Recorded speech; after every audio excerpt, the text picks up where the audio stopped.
Graças e paz, irmãos. Convido você a abrir a sua Bíblia, no texto de Êxodo, capítulo 32. Lembrando que a gente começou uma série de mensagens, uma série de reflexões sobre temas atuais. E a primeira reflexão a gente falou sobre ansiedade. A gente ainda quer falar sobre depressão e mais outros temas que estão incluídos. E hoje eu queria falar sobre espiritualidade líquida. Embora alguns talvez não saibam o que seja isso, mas passear um pouco na visão de Bauman, passar um pouco na visão de um outro filósofo norte-coreano chamado Byung-Chul Han, que vai falar sobre sociedade da transparência e sociedade do cansaço, à luz desse texto de Êxodo, capítulo 32. Veja se a pessoa que está do seu lado está sem Bíblia, para que você leia junto com ela, ou se você tiver a Bíblia no seu celular, no seu smartphone, compartilhe esse texto. O texto diz assim, estou lendo na NVI: o povo, ao ver que Moisés demorava a descer do monte, juntou-se ao redor de Arão e lhe disse: venha, façamos para nós deuses que nos conduzam, pois a esse Moisés, o homem que nos tirou do Egito, não sabemos o que lhe aconteceu. Respondeu-lhes Arão: tirem os brincos de ouro de suas mulheres, de seus filhos e de suas filhas e tragam-nos a mim. Todos tiraram seus brincos de ouro e os levaram a Arão. Ele os recebeu e os fundiu, transformando tudo num ídolo, que modelou com uma ferramenta própria, dando-lhe a forma de um bezerro. Então disseram: eis aí os seus deuses, ó Israel, que tiraram vocês do Egito. Vendo isso, Arão edificou um altar diante do bezerro e anunciou: amanhã haverá uma festa dedicada ao Senhor. Na manhã seguinte, ofereceram holocaustos e sacrifícios de comunhão. O povo se assentou para comer e beber e levantou-se para entregar a farra, ou para se entregar a farra. Então o Senhor disse a Moisés: desça, porque o seu povo, que você tirou do Egito, corrompeu-se. Muito depressa se desviaram daquilo que lhes ordenei e fizeram um ídolo em forma de bezerro. Curvaram-se diante dele, ofereceram-lhe sacrifícios e disseram: eis aí, ó Israel, os seus deuses que tiraram vocês do Egito. Disse o Senhor a Moisés: tenho visto que este povo é um povo obstinado. Deixe-me agora, para que a minha ira se acenda contra eles e eu os destrua. Depois farei de você uma grande nação. Moisés, porém, suplicou ao Senhor, o seu Deus, clamando: ó Senhor, por que se acenderia a tua ira contra o teu povo, que tiraste do Egito com grande poder e forte mão? Porque diriam os egípcios: foi com intenção maligna que ele os libertou para matá-los nos montes e bani-los da face da terra? Arrepende-te do fogo da tua ira. Tem piedade e não tragas este mal sobre o teu povo. Lembra-te dos teus servos Abraão, Isaque e Israel, aos quais juraste por ti mesmo: farei que os seus descendentes sejam numerosos, como as estrelas do céu, e lhes darei toda esta terra que lhes prometi, que será a sua herança para sempre. E sucedeu que o Senhor arrependeu-se do mal que ameaçara trazer sobre o povo. Então Moisés desceu do monte, levando nas mãos as duas tábuas da aliança. Estavam escritas em ambos os lados, frente e verso. As tábuas tinham sido feitas por Deus, o que nelas estava gravado e foi escrito por Deus. Quando Josué ouviu o barulho do povo gritando, disse a Moisés: há barulho de guerra no acampamento. Respondeu Moisés: não é canto de vitória nem canto de derrota, mas ouço o som de canções. Quando Moisés aproximou-se do acampamento e viu o bezerro e as danças, irou-se e jogou as tábuas no chão, ao pé do monte, quebrando-as. Pegou o bezerro que eles tinham feito e os destruiu no fogo, e depois de moê-los até virar pó, espalhou-os na água e fez com que os israelitas a bebessem. E perguntou a Arão: quem que lhe fez esse povo para que você o levasse a tão grande pecado? Respondeu Arão: não te enfureças, meu Senhor. Tu bem sabes como este povo é propenso para o mal. Eles me disseram: faça para nós deuses que nos conduzam, pois não sabemos o que aconteceu com esse Moisés, o homem que nos tirou do Egito. Então ele disse: quem tiver enfeites de ouro, traga-os para mim. O povo trouxe-me o ouro, e eu joguei no fogo, e surgiu esse bezerro. Mentira, porque ele usou uma ferramenta para fazer o bezerro. Moisés viu que o povo estava desenfreado, e que Arão o tinha deixado fora de controle, tendo se tornado objeto de riso para os seus inimigos. Então ficou em pé à entrada do acampamento e disse: quem é pelo Senhor, junte-se a mim. Todos os levitas se juntaram a ele. Declarou-lhes também: assim diz o Senhor, o Deus de Israel: pegue cada um a sua espada, percorra o acampamento de tenda em tenda, e mate o seu irmão, o seu amigo e o seu vizinho. Fizeram os levitas conforme Moisés ordenou. Naquele dia morreram cerca de 3.000 dentre o povo. Disse então Moisés: hoje vocês se consagraram ao Senhor, pois nenhum de vocês poupou o seu filho e o seu irmão, de modo que o Senhor os abençoou nesse dia. No dia seguinte Moisés disse ao povo: vocês cometeram um grande pecado, mas agora subirei ao Senhor e talvez possa oferecer propiciação pelo pecado de vocês. Assim Moisés voltou ao Senhor e disse: que grande pecado cometeu esse povo. Fizeram para si deuses de ouro, mas agora eu te rogo, perdoa-lhes o pecado, senão risca-me do teu livro que escreveste. Respondeu o Senhor a Moisés: riscarei do meu livro todo aquele que pecar contra mim. Agora vá, guie o povo ao lugar de que lhe falei, e meu anjo irá à sua frente. Todavia, quando chegar a hora de puni-los, eu os punirei pelos pecados deles. E o Senhor feriu o povo com uma praga, porque quiseram que Arão fizesse o bezerro. Outro texto, lá de Lucas, capítulo 18. Texto também conhecido. Lucas 18.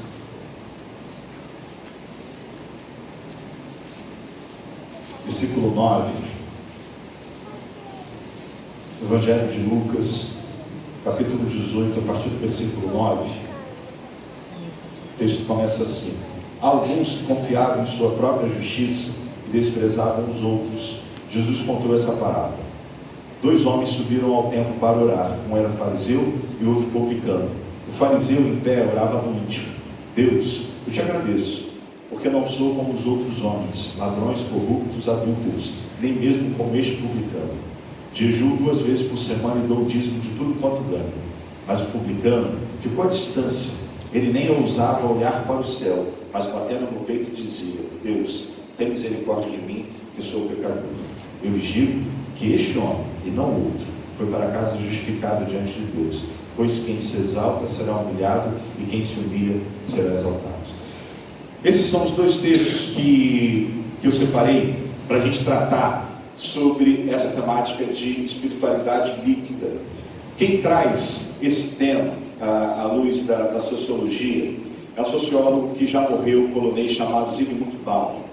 E Bauman tem mais de 50 livros que tratam desse tema e que falam não só necessariamente de modernidade líquida, mas ele fala sobre amor líquido, ele fala sobre capitalismo, ele fala sobre várias coisas ligadas ao que esse tempo líquido tem proporcionado na nossa sociedade. Só para a gente ter uma noção, antigamente as coisas eram feitas, ou se faziam as coisas antigamente para durar. Hoje, nessa sociedade contemporânea, ou pós-moderna, ou pós-contemporânea, ou moderna contra a modernidade, como alguns sociólogos chamam, e que Bauman vai chamar de sociedade líquida, as coisas são feitas para se adaptarem. Não há, e a gente vive isso todos os dias, não há intenção nenhuma na sociedade, nos mecanismos de controle, para que as coisas durem por muito tempo. A gente sabe disso. Quem é casado, ou quem vem de famílias do interior, ou quem já tem uma certa experiência de vida, sabe que inúmeras famílias, durante a constituição familiar toda, tiveram apenas uma geladeira, porque aquela geladeira passou de geração para geração.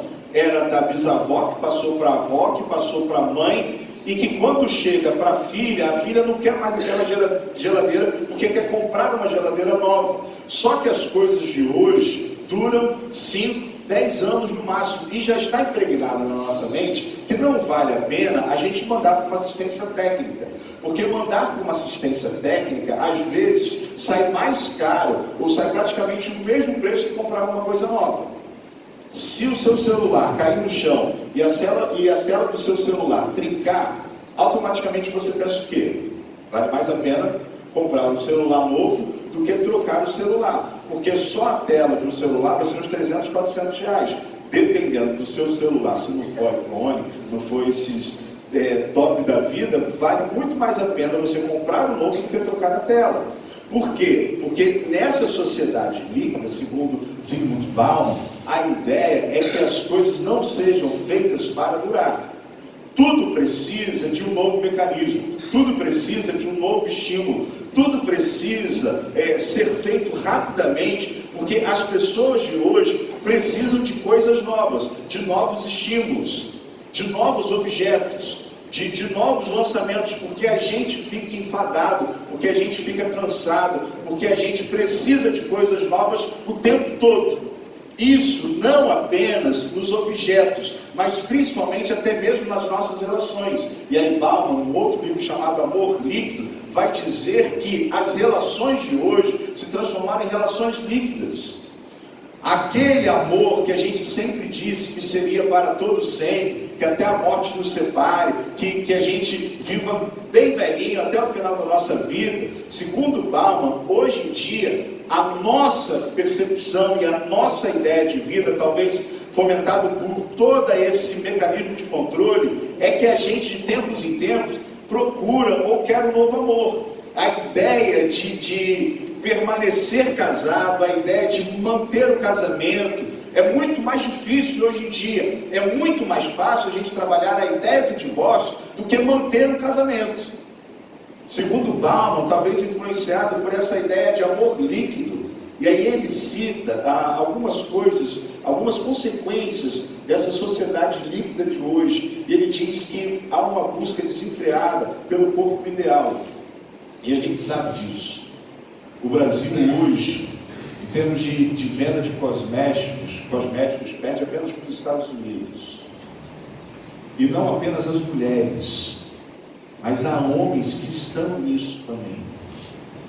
Se a gente for brincar no bom sentido, mas antigamente tinha Natura e Avon, não era isso? Hoje em dia é Natura, Avon, Mary Kay, Inodê e por aí vai, Forever e por aí vai, de tantas e tantas coisas que são oferecidas para a gente, com a ideia de que a gente busque e que a gente consiga verdadeiramente um corpo ideal.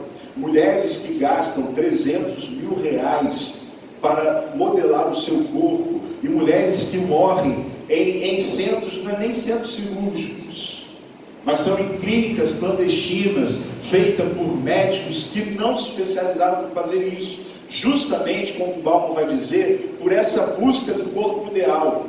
Homens que hoje em dia lutam o tempo todo para que tenham uma barriga de tanquinho, porque é esse o ideal. Eu já desisti disso, mas enfim, eu um dia vou tentar ter, mas a essa busca desenfreada, porque o mercado diz para a gente qual é o corpo que a gente tem que ter, o mercado diz para a gente qual é o celular que a gente tem que ter, o mercado diz para a gente qual carro que a gente tem que ter, o mercado diz para a gente qual o tipo de corpo que a gente tem que ter, tanto homem quanto mulher.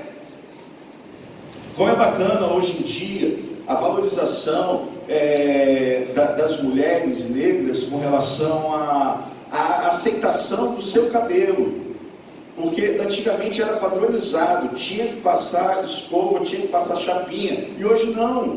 Hoje algumas mulheres tomaram consciência de que não é o mercado que vai dizer que tipo de cabelo que eu vou ter, mas eu vou usar o cabelo que eu quiser. É uma contralei do mercado, é uma contralei dessa sociedade líquida que tenta impor valores para a gente.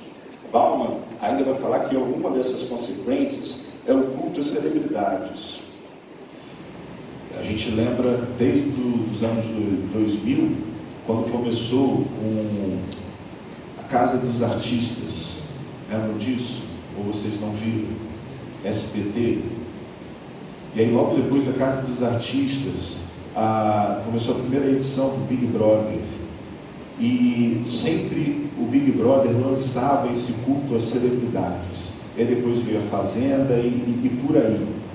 É isso, culto às celebridades. Mas o que espanta é que esse culto às celebridades saiu da mídia e entrou na igreja. Esse culto às celebridades saiu da coisa midiática, saiu da imprensa, saiu da televisão e hoje entra na igreja. Pastores cheios de não me toque, ministérios cheios de não me toque, ministérios e pastores que só pregam para tantas pessoas, se receberem tantos valores, se tiverem camarim com tantas toalhas, se tiverem uvas verdes, se tiverem uvas sem caroço, se tiverem assim. Isso é culto às celebridades que Paulo vai falar e que já entrou na igreja. Endividamento geral é uma outra consequência que Paulo vai dizer. A gente vive o que Foucault vai falar, que saímos da sociedade do controle e agora nós entramos numa sociedade do consumo. Pessoas que não têm dinheiro, mas compram aquilo que não precisam para impressionar pessoas que não conhecem. Essa é a sociedade do consumo, e aí por isso um monte de gente devendo a Deus e o mundo sem necessidade, mas apenas para mostrar nessa sociedade líquida que tem as coisas. Bauman ainda fala da instabilidade amorosa, como já citei, do amor líquido também. Mas além de Bauman, o Byung-Chul Han, que é esse filósofo norte-coreano, ele vai dizer que além dessa sociedade líquida, e ele vai traçar outras sociedades, como essa sociedade da transparência, ou essa sociedade do cansaço. E há 2 livros do Byung-Chul Han, da editora Vozes, que são excelentes para a gente entender o pensamento dele. Ele diz isso: nós estamos o tempo todo correndo atrás para impressionar os outros. E nessa sociedade líquida, que passou de sociedade disciplinar, sociedade do controle, onde o interdito, o não, era quem mandava as coisas, e agora tudo é liberado. Só que essa liberdade é uma falsa ideia de liberdade. Porque a liberdade que nós buscamos, nos tornamos refém de sempre reformularmos as coisas que nós estamos vivendo. O que Bauman e Byung-Chul Han tratam é que essas pessoas de hoje, no afã de buscar essa liberdade, elas estão sempre buscando novos estímulos. Sempre. É o cara que está sempre querendo algo novo. É o cara que de repente começa no cigarro, o cigarro não satisfaz e ele vai para a maconha não satisfaz e ele vai para a cocaína não satisfaz, ele vai para o crack não satisfaz e ele vai procurando, porque nunca há um sentimento de saciedade, nunca há uma satisfação. E aí Paulo vai dizer que esses caras são reféns. Esses ou essas é aquele sujeito que já tem tudo em casa e aí ele ainda quer comprar mais um carro sem precisar. É aquela que de repente já tem 100 pares de sapato, mas ela quer comprar mais um par de sapato sem precisar. E aí nos tornamos reféns. Em nome dessa liberdade, nos tornamos reféns, porque sempre queremos algo novo. Isso entra nas nossas comunidades eclesiásticas, nas nossas comunidades de fé. Sempre. Toda espiritualidade, toda reunião congregacional, toda igreja, toda teologia, toda prática religiosa, ela é influenciada pela cultura, não tem como. Não há como ficarmos isentos ou longe da cultura. Não há. É só você parar e lembrar da cultura romana e como a cultura romana influenciou o Novo Testamento. Se você pegar o texto de Lucas, capítulo 2, versículo 11, o texto bíblico diz que os pastores, quando estavam indo em direção a Jesus, os anjos apareceram para os pastores e disseram o seguinte: hoje na cidade de Davi nasceu Cristo, o Salvador. Nasceu Cristo, o Salvador e o Senhor. São 3 títulos romanos para imperadores romanos que os anjos pegaram e colocaram na pessoa de Jesus. O apóstolo Paulo, em Filipenses capítulo 2, ele disse que todo joelho se dobraria e toda língua confessaria que Jesus Cristo é o Senhor. Kyrios, Senhor, era um título romano que dado ao imperador, que o apóstolo Paulo pega do contexto da cultura romana, tira da cultura romana e coloca no cristianismo. Não há como a gente tentar pensar em produção teológica, a gente tentar pensar em manifestação religiosa, a gente tentar pensar em expressão religiosa sem olhar a cultura, porque a cultura nos influencia. A cultura, se ela não manda na prática religiosa, ela com certeza tem as suas impressões. E aí a gente precisa, de tempos em tempos, fazer uma leitura do texto sagrado e uma leitura da cultura, para saber até que ponto a cultura está sendo muito mais relevante do que o texto sagrado. A gente precisa de tempos em tempos pegar a nossa palavra, a Bíblia, a palavra de Deus, e analisar o que a cultura tem feito com a nossa Bíblia, como a nossa Bíblia está influenciando a nossa cultura de existência. E aí, diante disso, diante dessa introdução, diante dessa explanação sobre essa sociedade líquida, sociedade do desempenho, sociedade da transparência, eu lembrei desses 2 textos. Embora esses textos, ou esses 2 textos de Êxodo 32 e de Lucas capítulo 18, não estejam falando necessariamente dessa visão de Bauman ou de Byung-Chul Han, a gente percebe traços dessa sociedade líquida, dessa sociedade do desempenho e dessa sociedade do cansaço. Porque há uma coisa que norteia tanto a líquida quanto a do cansaço, quanto a sociedade do desempenho, que é o ego. O sujeito que vive a sociedade líquida, ele não vive mais para o outro, ele vive para si. Ele deixa de tentar buscar o bem comum, mas ele quer viver apenas para ele. E aí ele vai se adaptando a tudo quanto é tipo de coisa, para que ele se satisfaça. Sabe, antigamente, nós tínhamos uma cultura que as pessoas que nasciam numa determinada igreja, elas morriam naquela igreja. Elas só saíam de uma determinada igreja porque elas mudavam de endereço. Essa é uma sociedade moderna, uma sociedade contemporânea. Para Bauman, não é isso. Para Bauman, na sociedade líquida, ou para Byung-Chul Han, na sociedade de desempenho, se a igreja não me favorece, se a igreja não satisfaz as minhas vontades, se o pastor prega coisa que eu não quero ouvir, se o pastor prega sobre pecado, se o pastor prega sobre dízimo, se o pastor prega sobre envolvimento com missões, eu não quero isso.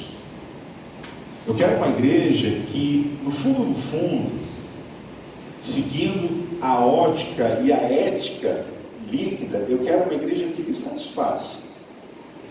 E aí, nisso, ou dessa forma, eu me adapto a qualquer tipo de igreja. Eu sou líquido. Eu posso, no domingo, estar numa batista, que o pastor é mais pentecostal.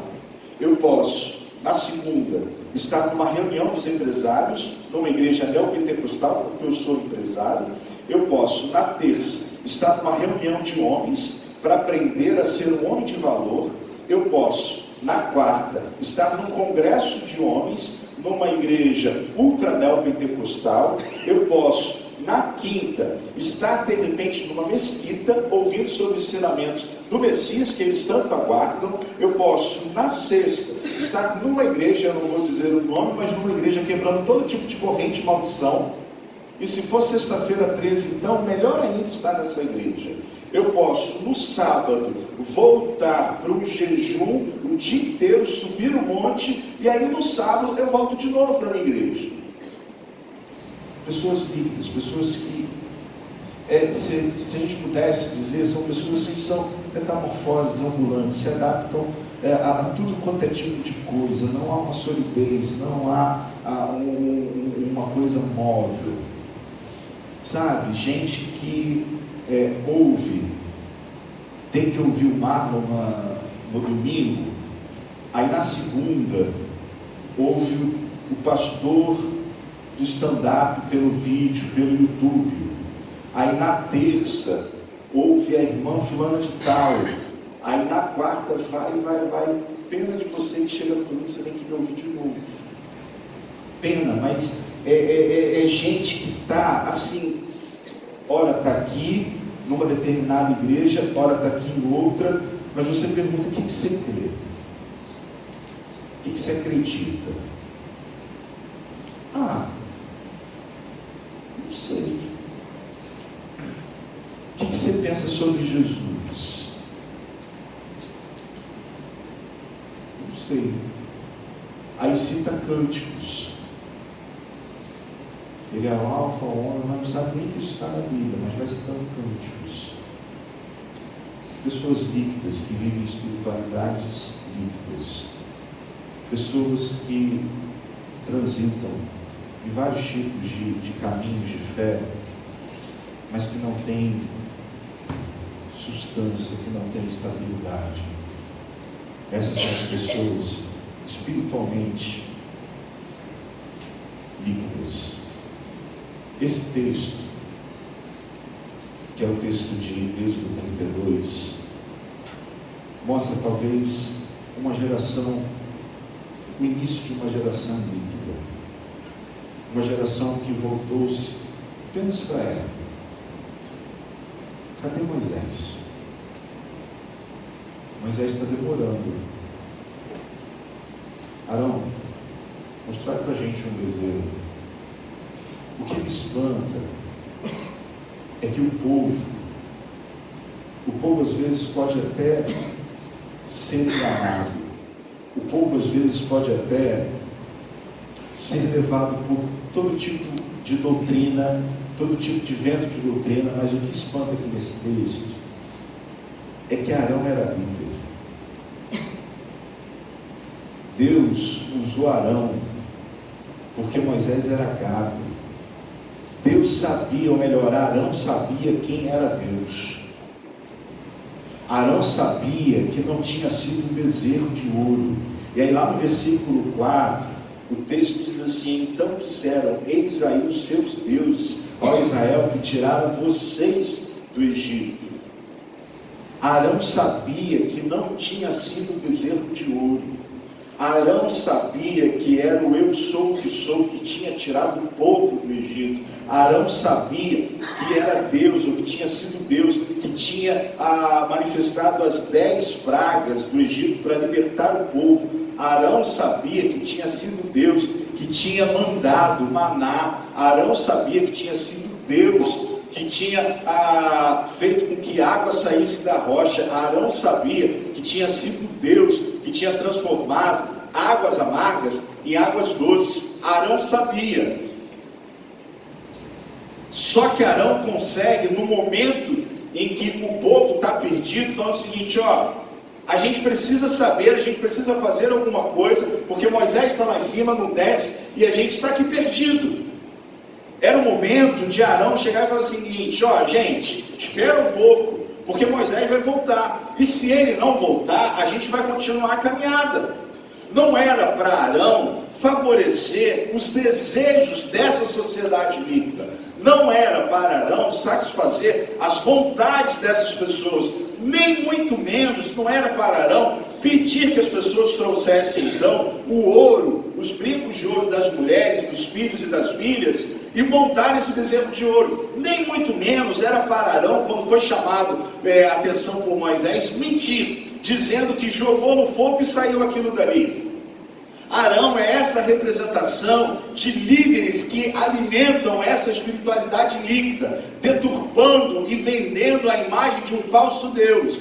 Mas esse povo também tem culpa, porque eles demonstraram o seguinte: pouco importa o que Deus quer, pouco importa esse Deus que nos tirou do Egito, pouco importa Moisés que nos tirou de lá, pouco importa isso. O que importa é que nós estamos aqui no meio do deserto e a gente tem que seguir a nossa vida. E queremos que Deus satisfaça a nossa vontade, queremos tocar, queremos apalpar esse Deus, queremos sentir esse Deus. E essa é uma das manifestações dessa espiritualidade líquida. A gente precisa tocar em Deus, a gente precisa manipular Deus, a gente precisa dizer o que Deus tem que fazer para a gente.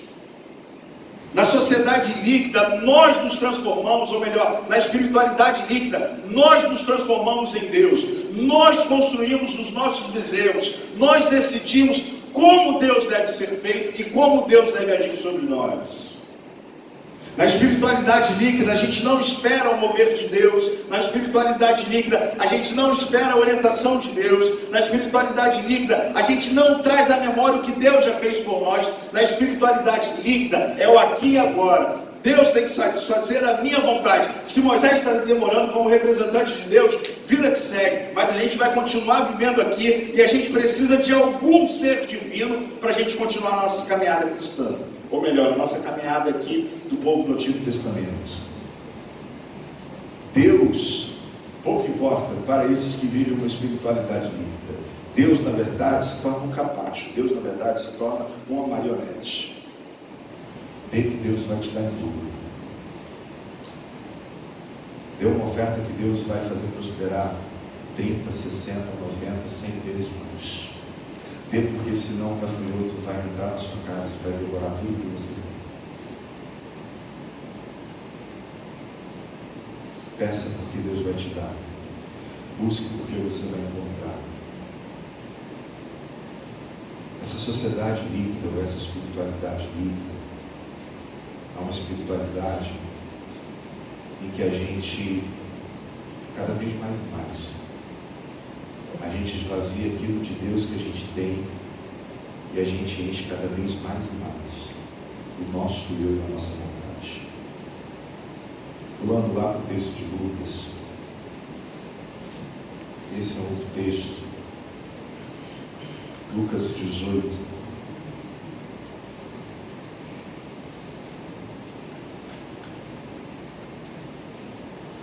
É praticamente a mesma leitura dessa espiritualidade líquida. Dois homens subiram ao templo, no versículo 10, para orar. O primeiro, que foi fariseu, ele dizia assim: Deus, eu te agradeço, porque eu não sou como os outros homens, ladrões, corruptos, adúlteros, nem mesmo como este publicano. Na espiritualidade líquida, a gente quer sempre sobressair sobre os outros. Eu não sou como esses caras aqui. Eu jejuo 2 vezes por semana, eu dou meu dízimo de tudo quanto eu ganho. Ou seja, se vira, porque eu preciso sair daqui abençoado. Se vira, porque eu preciso sair daqui edificado. Se vira, porque agora, diante de tudo que eu fiz, é obrigação sua responder às minhas orações, é obrigação sua fazer tudo o que eu pedi. Mas ainda que a gente tenha exemplos de pessoas vivendo espiritualidade líquida, a gente tem exemplos de pessoas vivendo uma espiritualidade saudável. Porque o publicano, mesmo ao lado do fariseu, do texto de Lucas 18, o publicano, ele não conseguia nem orar olhando para o alto. Ele batia no peito e ele dizia para si, dizendo que era um pecador e que era um homem miserável. E o texto bíblico diz que o publicano saiu dali justificado. Pastor, como fugir desse mundo que o tempo todo tenta manipular Deus e tenta transformar Deus em mercado? Como fugir desse mundo em que tudo quanto é igreja, ou uma boa parte das igrejas, tentam vender a graça de Deus? Hebreus capítulo 13, versículo 8, diz que Jesus Cristo é o mesmo ontem, hoje e eternamente. Sempre. Jesus não mudou. Jesus não mudou.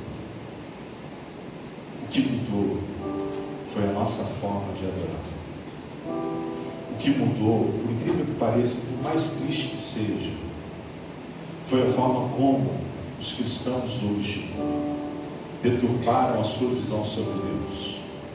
O que mudou hoje em dia é que tem uma penca de gente nas nossas igrejas, nas nossas comunidades, achando que o Deus Todo-Poderoso, o Senhor, Criador dos céus e da terra, o Alfa e o Ômega, o princípio e o fim, a rosa de Sarão, como Edivaldo mencionou, a estrela da manhã, a raiz de Davi, o rebento de Jessé, aquele que era, que é e que há de vir, ele continua sendo poderoso e ele nunca vai ser um brinquedo ou um fantoche na nossa mão. Deus nunca vai ser isso.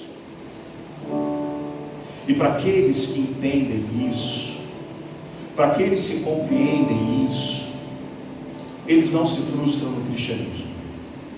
Para aqueles que entenderam que Jesus Cristo é o mesmo ontem, hoje e eternamente, esses não se lançam a esse modismo de espiritualidade líquida. Sabe, um monte de igreja hoje em dia fazendo o seguinte: vamos colocar um fundo preto. Esse fundo aqui, gente, não é para mobilizar nada disso, é porque a gente está pensando já em missões. Mas igrejas que tampam tudo preto, apagam as luzes e tal. Diz o seguinte: a gente precisa mexer com o emocional do povo, as pessoas precisam ser quebrantadas no louvor. Isso é espiritualidade líquida. Porque a gente podia fazer o seguinte: pedir para os meninos não toquem nada aí, o Espírito Santo que está aqui, ele vai soprar e ele vai conduzir, e ele vai ministrar aos nossos corações. A gente não depende de pastor, a gente não depende de música, a gente não depende de microfone, a gente podia apagar as luzes, apagar tudo. Porque o Espírito Santo está aqui e é Ele quem vai fazer a obra. Não vai ser as luzes negras, não vai ser a parede preta, não vai ser nada disso. Porque ao fazer isso, estamos tentando manipular o divino. E aí eu lembro sempre do final do Evangelho de João, quando Maria tenta segurar Jesus, e Jesus é o seguinte, diz assim para ela: não me detenhas, não me segure. Porque o sagrado não pode ser manipulado, porque o sagrado não pode ser detido, porque o sagrado não pode virar um fantoche na nossa mão. Porque a experiência, a expressão que a gente tem do sagrado é Jesus falando para Nicodemos: o vento sopra onde ele quer, Nicodemos. Você não sabe de onde ele vem, você não sabe para onde vai. Assim é todo aquele que é nascido do Espírito. Quer fugir de uma espiritualidade líquida, como eu tenho fugido, como eu tenho tentado? Seja conduzido apenas pelo Espírito Santo. Não dependa de pastor, não dependa: eu quero ver o que Deus vai falar comigo no domingo, quando eu chegar lá na igreja, e que Deus vai usar o pastor Marlon, o pastor Gustavo, ou o pastor Felipe, ou o pastor Walter. Não. Jesus Cristo é o mesmo ontem, hoje e será para todos sempre. O véu do templo foi rasgado pelo mesmo Jesus, e hoje você é sacerdote na casa do Pai, você tem livre acesso. Você não depende de Lagoinha, você não depende de Hillsong, você não depende de Cristina Mel, você não depende de seja lá quem for, você não depende de Cláudio Duarte, você não depende de Silas Malafaia, você não depende de Marlon. Você tem sobre você o selo do Espírito Santo para ter acesso ao Pai. Então não tem motivos para você viver essa espiritualidade líquida e que tenta transformar Deus num fantoche. Deus está aqui, eu creio nisso. Porque onde estiverem 2 ou 3 reunidos no nome do Senhor, Ele estaria presente. O meu desejo é que você seja quebrantado por Ele e seja conduzido por Ele. Pastor, mas eu tenho muita coisa para pedir para Deus.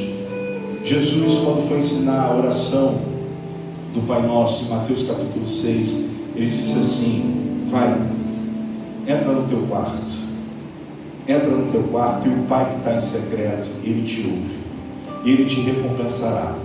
Mas Ele não vai recompensar com sim o tempo todo, mas Ele vai te recompensar com a presença dEle, e isso nos basta. O Senhor é o meu pastor e de nada terei falta. De nada terei falta. Buscar em primeiro lugar o reino de Deus e a sua justiça, e a justiça de Deus e o reino de Deus serão acrescentados sobre nós. Mas e o dia de amanhã? Passe cada dia o seu mal, busque ao Senhor. Mas e as outras coisas? Vejam as aves do céu, vejam os lírios do campo.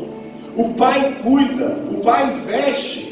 Justamente amanhã esses lírios do campo serão lançados no fogo, e o Pai cuida. As aves não semeiam, não fazem nada, mas o Pai cuida.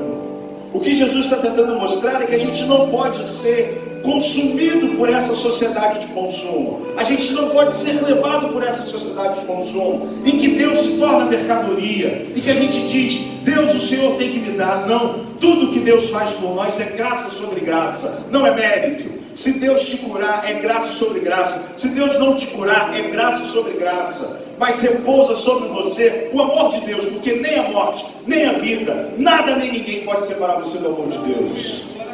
Então, em nome de Jesus, não ceda aos encantos dessa espiritualidade líquida. Permaneça firme e constante, sempre abundante, sabendo que o trabalho que Deus tem feito em você não é vão. Vamos orar? Feche seus olhos, cubra a sua fronte. Qual Deus que você tem criado no íntimo do seu ser? O Deus que se apresentou para Moisés, o Deus que se apresentou depois para Arão, dizendo assim, eu sou o que sou. Ou você tem construído altares, ou você tem construído bezerros de ouro para satisfazer as suas necessidades, ou você tem procurado satisfazer os seus desejos. E aí você olha para Deus na expectativa de que Deus responda os seus desejos. Deus não é gênio da lâmpada, e gênio da lâmpada não existe.